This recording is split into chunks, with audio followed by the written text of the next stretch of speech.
This is Freckled Hand, and you're listening to Rantish, a weekly podcast where we rant about anything from the funny to the infuriating.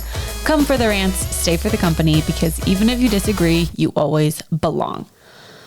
Okay, this might be a little bit of a scatterbrained episode because the reality is I have a child waking up from a nap very soon, and I know that I needed to go up. I was working down here in my office / podcast studio on my computer. It's freezing down here. I have my heated blanket, thank goodness, but I kept wanting to record, but I knew that in order to record, I needed to go upstairs to turn off my house heater because there's like a return air vent in this room that makes it extremely loud. If you can ever hear a background in the podcast, that's why. And I was just procrastinating going upstairs to do that. And so finally I was like, you know what? Done is fun. I'm just going to record the dang podcast. And if you can hear the air in the background, okay, that will be a problem for another time. Am I muted? Oh my gosh, hold on. I don't know what's happening with my microphone. I'm also like too loud. I was kind of bummed because when I was listening to my podcast from last week with Abby back, it seemed like it was blown out a little bit. Like it was too hot. The mic was too hot, if that makes sense. So I'm hoping that that is not the case again. Maybe someday I'll get headphones so that I actually know what it sounds like when I'm recording, but haven't done that yet. So we'll see. Maybe that'll be year 4 of the podcast. No, it will be this year because as I've mentioned many times, this is the year of the podcast and we're figuring it out. Okay, we're figuring it out this year, which the other thing we're trying to figure out, my dang light. I got this light on Amazon. It was pretty cheap, but I was like, they were supposed to confirm with me. Anyway, it doesn't matter. Point is, I got it, the dimmable one, because I thought that that would be nice to have choices of how bright I want it to be, which would be nice, but I guess it's apparently just like a really cheap light. Go figure. Got it on Amazon. Did I mention that? So there's something with like actual, is it called LED lights? Legit ones. They work differently than like fake LED ones, which this is a fake one. I don't know, you guys. All I know is that it flickers when I'm recording my video unless it's on the brightest setting. But if it's on the brightest setting, then you can't even read it. So I don't know how to fix that. I don't know. I don't know what to do, but it is what it is. And we're just going to jump into things to chat about because we got things to chat about. I haven't had a solo podcast in a few weeks. I even have, I forgot, you guys, because I was going to be so legit when Abby was here. Oh, sorry, 1 second. I wanted to feel legit. And so I made this little cue card. It's literally just Rantish on a piece of cardstock that I had printed at UPS. UPS, is that where you do your Amazon returns? And then I cut it out. But it feels very cool. Much cooler than holding a phone while you're recording. And the problem is you have to have prepared ahead of time because you need to write down. I just got one of these and then my plan was to just have Post-it notes on the back so that I can reuse the same one every time. But that requires forethought of having written them down. Oh, I could just put my phone. I could just hide my phone behind that. Would that work? Nope, my phone's too big. Well, we can try it. We'll see. Can you tell him on my phone? You'd never know. You would never know. Not that anybody watches these on YouTube anyways. I do want to keep the YouTube because it's nice to have clips or whatever to be able to post on Instagram. But I don't know. I don't know if some people say they watch podcasts on YouTube, but it's hard for me to imagine because I don't do that. Okay. I'm just stalling because I'm trying to find my note on my phone where I keep track of all the things that I want to talk about on the podcast, but I can't find it. But while I'm looking for it, I just saw another note on my phone that I created because I was just on a call about my blood test results. So a few weeks ago, well, like a month ago, Benchmark Body Metrics, the company that Steven owns, they started offering blood testing, and it's a pretty reasonable price as far as like blood testing goes. It's actually like pretty cheap. And I have never really done blood testing, just quote unquote for fun. I've done blood tests while I was pregnant but I, never officially went over the results. Usually always they would say your iron is low and supplement with iron. I'd say, okay. And then I went on my way. Well, turns out my iron is still low. This is not really too surprising considering it's been low pretty much every pregnancy. Anyway, that made it sound like I'm pregnant now. I am not. To clarify, I just have a history of low iron, and I had surgery in October. Prolapse surgery. It's a whole thing. You can go. I did a whole episode about it. But I lost quite a bit of blood, they said. So the fact that my iron is low is not too surprising. But the thing that's annoying about it is that when I got my blood results back, and I put them into ChatGPT because that is what one does when they get their results back. The thing that it said, it tested like ferritin, one of those words that has something to do with iron. I don't actually know exactly what it is, but ChatGPT was like, that's really freaking low. You need to do something about that. So I ordered an iron supplement, which that has been hilarious because I've posted a little about this on Instagram and I've gotten feedback of very well-meaning, helpful people suggesting that I take it with vitamin C and then I don't take it with calcium because supposedly calcium prohibits your body's ability to absorb iron, which I've heard before. And I was like, oh, that makes sense. Well, I mean, not that it makes sense. I don't know why that would make sense, but I've heard that that's a thing. But the nurse practitioner, I just finally had my official visit, which I probably could have done 2 weeks ago. I just never scheduled it. She said no. She's like, I don't really think that's a big deal. So don't worry about the calcium. But she did confirm that it would be a good idea to have it with vitamin C. And I am surprised because the particular supplement that ChatGPT recommended, I gave it a few that I was looking at, and the one that it recommended does not actually have vitamin C in it, which was surprising because it seems like everybody is well aware of the fact that you need vitamin C in order for the iron to bind to it so that your body can utilize it. I don't know. I'm speaking things that I don't really understand what they mean. I've just been told them. So that's where we're at. But the thing that's annoying about it is that I laughed because I think in my last solo, I talked a little bit about going to CrossFit because my friend Janae had asked me about how I'm continuing to work out. And I need to reemphasize the fact that I am still not going every day. That some weeks I go 5 days. Some weeks I go 4. Some weeks I go 3. Some weeks I go 2. I do always, I think, go 2, but I just was laughing because I think a couple days after, maybe the day after I released that episode, I didn't go for 3 days. And that was partly because of my cycle. I'm trying to be really intentional. And I know that your body often, when you're during your bleed phase of your cycle, needs rest. And so I am not one to deprive my body of rest. I'm a big fan. I like rest. I appreciate it. I enjoy it. I am not someone who's has to be doing something all the time. As a matter of fact, I am the opposite of that. So if I have a reason to not go, then I am going to sleep.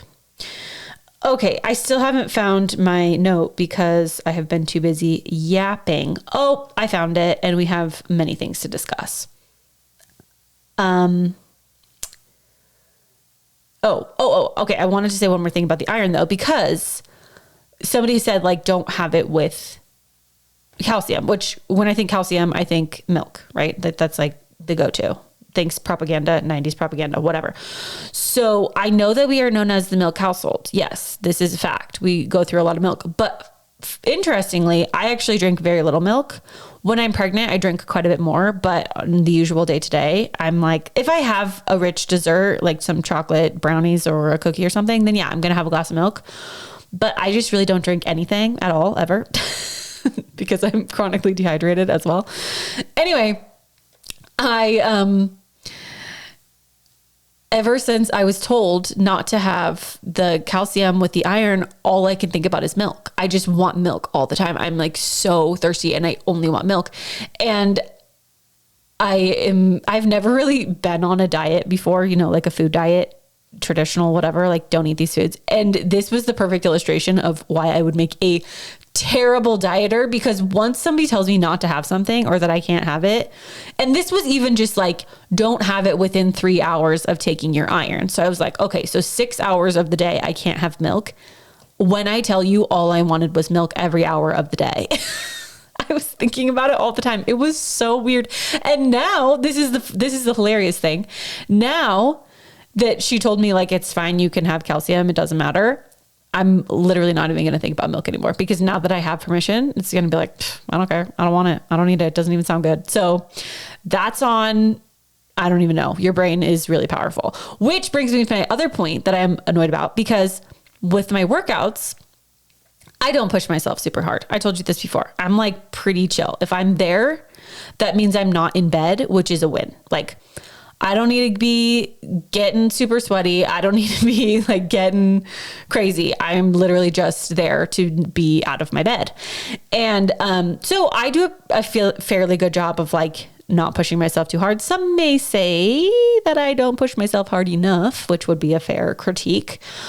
But anyway, I've been fine during my workouts. And then ever since I found out that my ferritin, whatever indication of my iron was low, I've started feeling lightheaded during my workouts. And it's so confusing, because before, when I didn't know that my iron was low, I was fine.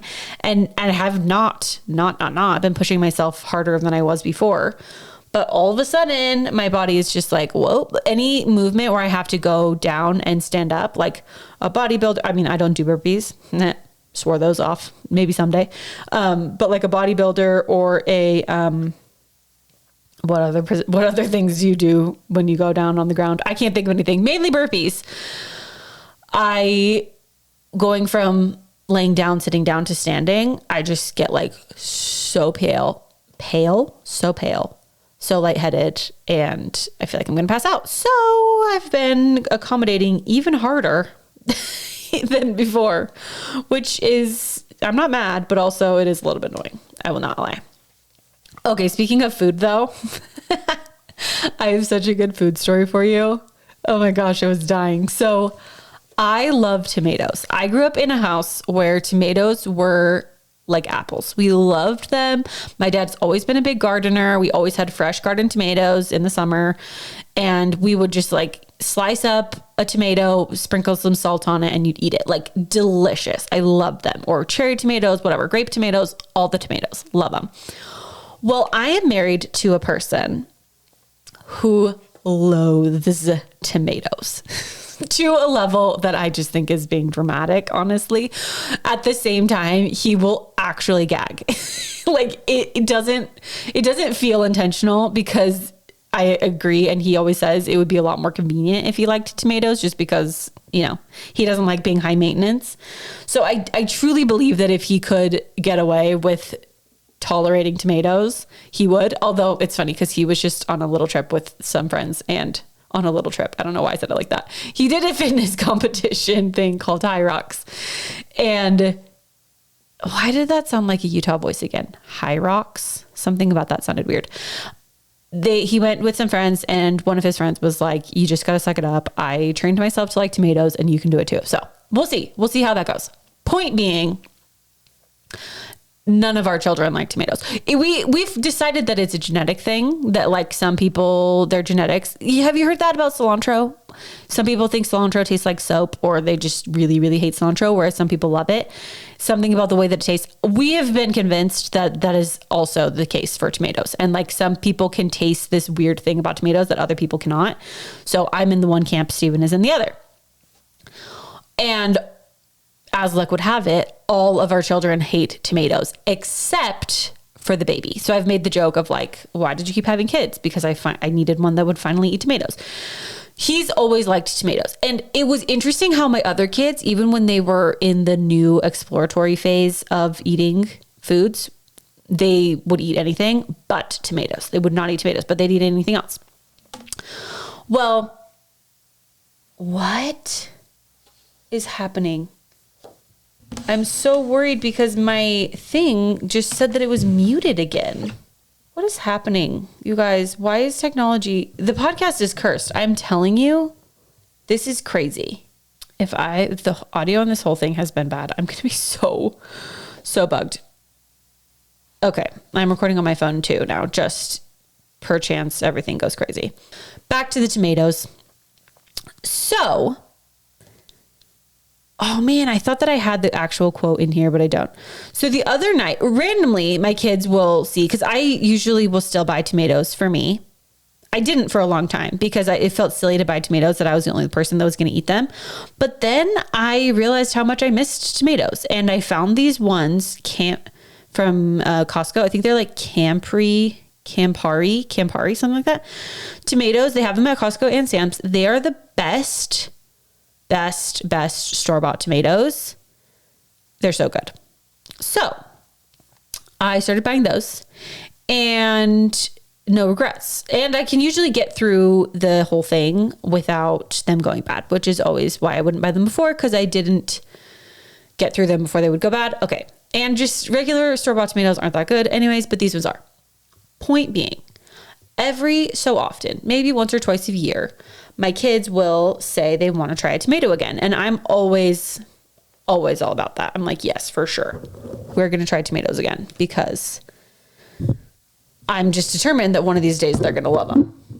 So Lawrence the other day is like, Mom, can I try a tomato? And I say, sure. And usually they try it and then they try really hard to pretend like they don't hate it, but their face totally betrays them and they're trying not to dry heave. That has happened multiple times.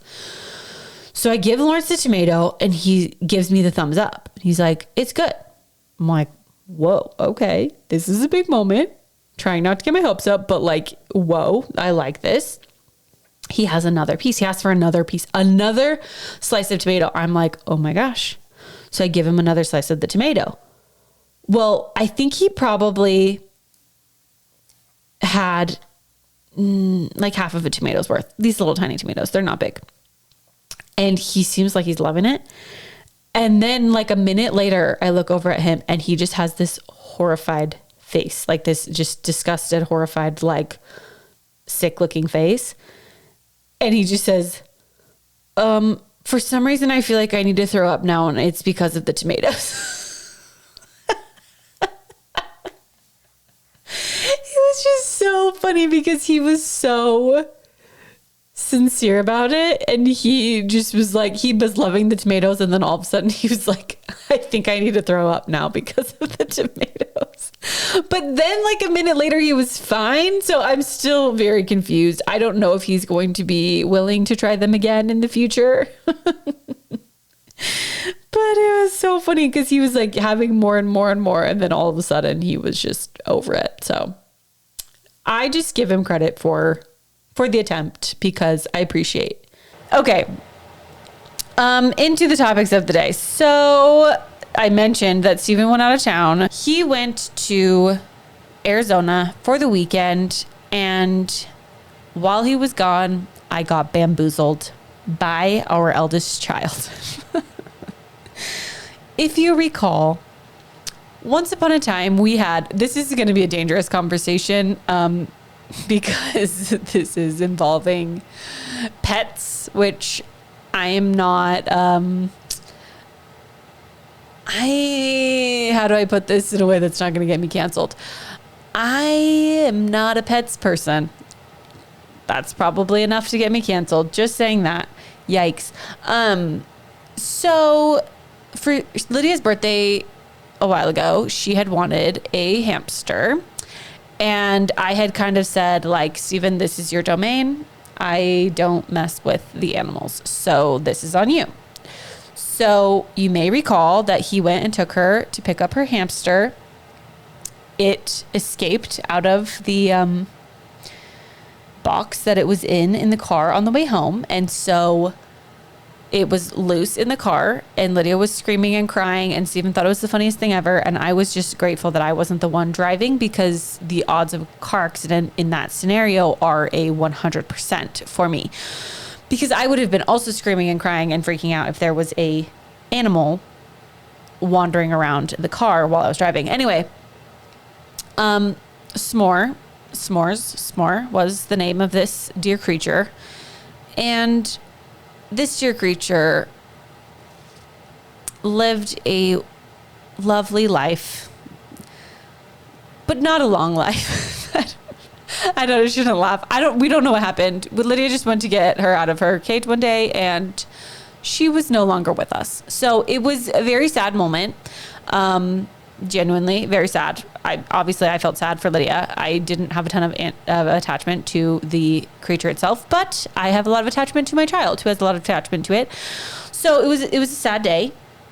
We did a little funeral service and a little burial and, the whole thing. Well, ever since, Lydia has been determined to get a new hamster, and 2026 was the year to manifest this new hamster. And homegirl when she has a vision, she is committed to the vision. The problem was, we said she had to earn the money for it this time. And so she had been saving her money. And so she was like, okay, I want to go buy the hamster. But we had determined the amount of money that she needed to save to get this hamster. And I believe it was like $50. And she had saved $30, but she was adamant that she didn't really need more than that because she still had a lot of stuff from the previous and whatever. So all weekend while Steven's gone, she's like, will you take me to the pet store? Will you take me to the pet store? Will you take me to the pet store? But I'm like, you don't have enough money yet. She's like, yeah, but I just want to look. I just want to look at the hamsters. And, I'm a sucker. So I took her to the pet store thinking we were just there to look at the hamsters. Joke's on me, because that is not what happened. And we walked out a little later. I was going to say a few minutes, but actually no, because this was a very intense experience. And so I'm just going to present this for you in case you have never taken your child to purchase a pet before, like I had not, because I was not fully prepared. Okay. This dear worker was the quintessential Petco. Well, no, where did we go? PetSmart worker. Clearly very passionate about animals, which you would hope, and very good at peering into my soul and putting the life of this hamster onto my conscience. Because there were like a few things where the worker kept asking me things and I was like, I don't know, ask Lydia, it's her hamster. And the worker looked at me and said, the person over the age of 18 is responsible for the life of this hamster. Way to really put it on there, that gave me pause. And the worker obviously gathered from our conversation that Lydia had a hamster previously that was no longer with us. And that this new hamster would be acquiring a lot of the previous hamsters' things and whatever. And the worker asked us, they were going through like all of the things that we needed to purchase the hamster and, the water dish and the food dish, or like the water, whatever thingy, and the hideout and the type. They were asking specifics about the brand and the type of the bedding because, the paper one is not very good for hamsters because they eat it and it can really hurt their stomach. So make sure you don't do that. And giving us all these tips, which were appreciated, but also felt a little judgy. I'm not going to lie. Okay. But the worst one was when they said, and what are you doing? What are you doing for supplementing vitamin C? And I look at Lydia and I'm like, I don't know. I don't know if we have anything to supplement vitamin C. And when I turned back to that worker, their face, when I tell you the look of disdain and disgust that they gave me for admitting that we did not have vitamin C on hand to supplement for this hamster, jail. Like, they wanted me in jail. I'm not kidding you. Like, I was taken aback. I was taken aback. All to say, once we had sufficiently, what is the word? Proved to the worker that we cared enough about this hamster to purchase all of the necessary supplies for this hamster to thrive, the total was $50. So Lydia is now in the hole $20. because I was right. But at that point, I couldn't be like, well, put everything back. The other thing, oh my gosh. So the other thing too, that the worker was very adamant about was like not stressing the hamster out, because they said that the hamster is very anxious, and hamsters in general are very anxious. And so they can die from anxiety alone. And so, and anytime you like play with the hamster, look at the hamster, do anything with the hamster, it's causing it anxiety. And they basically said, like, don't plan on playing with this hamster because that will be too much. And I kind of questioned, I was like, really? Don't play with it at all? And they were like, no, hamsters are meant to be looked at. They are not a pet to play with. And I said, what would you suggest as a pet to play with? And they said, a cat. Which, if you know me, was never going to happen. So the hamster is what we went with. It is the teeniest little thing, like maybe a third of the size of Lydia's former hamster, because it's a different breed, which is adorable. But also, if this thing gets out in the house, like, there's no way we're going to find it. It is so fast. It is so tiny. Her old one was small, but at least it was, oh my gosh. Just thinking about that hamster being out in our house, though, you can find that episode. I have a whole episode about hamster on the loose or something. Anyway, hasn't gotten out yet because it's so much smaller. It would have a lot harder of a time getting out just because the cage is still big. But that is the hamster saga, because I was not prepared for the level of responsibility that this was going to be placed upon my head. And I've talked to a few people since, and they all had similar stories. Steven said it was like that the first time when he got the hamster for Lydia, and he just didn't tell me. But obviously he didn't know that I was going to get the hamster, so he couldn't have prepped me, because it was all, like I said, while he was out of town when I got bamboozled. And then Lydia was so excited to surprise Steven with this hamster that she got, which he was surprised. Oh man. Okay. I think I'll just have two more things, and then I'm going to have to stop, because I don't even know if this podcast is working. Every time I speak, it is muting me. So I don't know. I don't know what it's doing. But I do have something to say. Well, two things I posted about on Instagram that got a lot of feedback that I wanted to discuss. One was Lana Del Rey and Gracie Abrams. I don't know why. This is my theory, okay? So I kind of thought they were the same person. Like, I knew that there was that song that's like, oh man, how does it go? Like, okay, I did a really bad job singing it. I can never sing songs that I can hear in my head. I am really bad at that. But there was this like really popular song that everybody was making content to for like 5 minutes, and then everybody moved on. And I knew that Taylor Swift helped with the bridge of it, or like part of it. And sorry, I just keep getting annoyed every time I look over on this thing and it's telling me that I'm muted. I think it's like a deep-seated subconscious wound or something of being muted. I'm like trying to talk and it's just muting me. It doesn't want me to talk. Anyway, I just think of them. For some reason, I thought they were the same person. And it's actually embarrassing, because this is the second time that I've made the discovery that they were not the same person. Because after I made the discovery, I was like, oh yeah, I remember when I thought this before. But this is my theory. Taylor Swift was in some interview and she talked about both of them. And in my mind, they just became one person. And Lana Del Rey is just like such an iconic name for an artist. Not that Gracie Abrams isn't. That one's just like not as memorable to me. I don't know. I couldn't tell you a single song that either one of them sings, except for that one that I can't sing to you right now.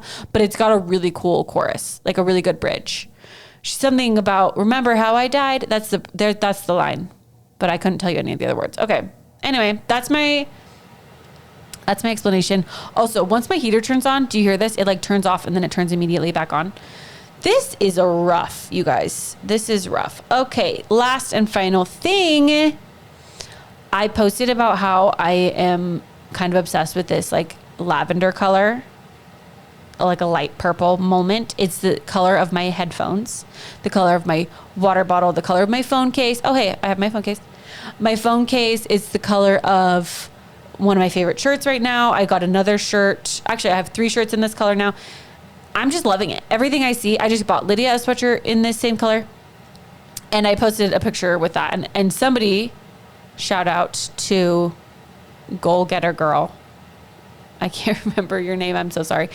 It's going to come to me as soon as I'm done. But she was like, yeah, of course this happens to me. That's how I know what my favorite color is. And that just took me back because my whole life, I just thought that your favorite color was like a color that you picked. Like you just randomly picked a color that was your favorite. And so at some point, my favorite color was orange. Like that was what I believed because that was the color that I just decided was going to be my favorite one. And I remember in my freshman year of college, one time Steven asked me, what is your favorite color? And I said, orange. And he said, but you never wear orange. And I said, what does that have to do with anything? Like, okay, I don't have to wear it in order for it to be my favorite color. Like, what a silly concept. Fast forward a few years, I'm in Jerusalem and I think we're like, I don't remember. It was towards the end of the thing. It was towards the end of the semester abroad. I did a semester abroad in Jerusalem for context. Sorry, that would be helpful to explain. And one of my roommates asked me what my favorite color was. And I said, orange. And she was like, no, it's not. And I said, what do you mean? And she's like, your favorite color is purple. And I was like, what are you talking about? And she was like, look. And she went through all of the things I had purchased since I was in Jerusalem. Almost every single one was purple. She's like, so when I was packing my suitcase to go home, everything at the top was purple. And that's when I realized, oh, favorite colors aren't something that just like you randomly decide one day. It's like the color that you are the most drawn to. That's why it's your favorite. Who knew? Who knew? Not me. I had no idea. I was shocked. It was a revelation. I'm going to end this podcast there because I am 100% annoyed with my equipment and I have a feeling this audio is going to be absolutely horrid. And I need to figure out why it's doing that so that I can have it not do that in the future. Because yay, another part of the podcast technology is breaking down on me. Couldn't be happier. Couldn't be happier. Thanks so much for listening. End rant. I'm back coming at you from a children's play place. So if I thought the audio was bad before, this is a new one. The audio actually wasn't bad, which was a relief. I think this is embarrassing. I think that red thing that kept showing up was just telling me that it was recording. I don't really know. I'm still figuring it out, but I did want to mention one more thing, and that is that I am hosting a challenge. I'm calling it the Chill Mom Challenge because recently I've gotten actually quite a few comments or questions about chillness. And obviously we know I'm type B, like, you know, I made a lot of content about that, but I do think it goes deeper than that because while there are a lot of innate parts of me that are just okay with the chill, I do think that the process of being pregnant so many times in such a short amount of time and having toddlers and a house to manage all at the same time really pushed me to my limits, which has made me believe that this is a learned skill. It's a skill that can be learned.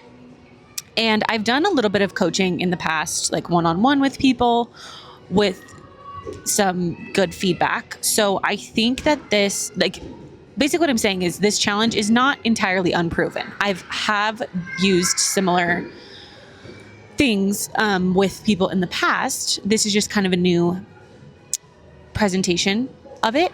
So I'm confident that it will help you. And it is $12 for 10 days. It will be 2 weeks, Monday through Friday.